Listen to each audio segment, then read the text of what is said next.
Hello again, Standing Rock. So this is part 2 of our more in-depth discussion of why it's important to improve the tribal organization and my 6-point plan on how to do so.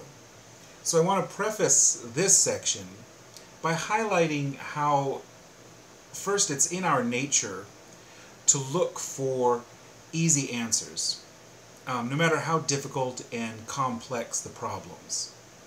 And this has led to the common answer that we hear on the reservation, which is, get a grant for that. And really it's another way of passing the buck. So we get a grant, we create a program, we hire staff, and we say, here, fix it. And really what we're doing is making the problem someone else's so that we can go about our days and blame that program when the problem doesn't get fixed. And the fact is that not all grants are cheap. Often grants come with a match requirement and IDC and all other kinds of costs with them. And often that money then is also limited on what it can be spent on. And it's never really, our problems are too interconnected for it to ever be one program's problem or one employee's problem.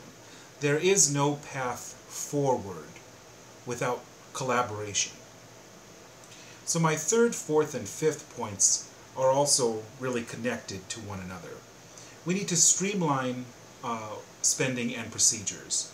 We waste so much time and money on needless spending, needlessly complicated procedures, and needless creation of positions.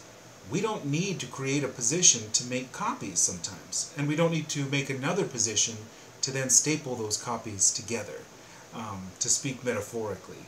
We have to learn how to do more with less. And we can do more with less by modernizing our communications methods. We can ensure buy-in and motivation from our employees by taking the time to invest in their enrichment and appreciate them. Surveys show that the majority of Standing Rock communicates on social media. Therefore, if we are not communicating on social media, we're not communicating. And thus we are failing to serve our people adequately. We can improve employee morale by highlighting and rewarding excellence and innovation.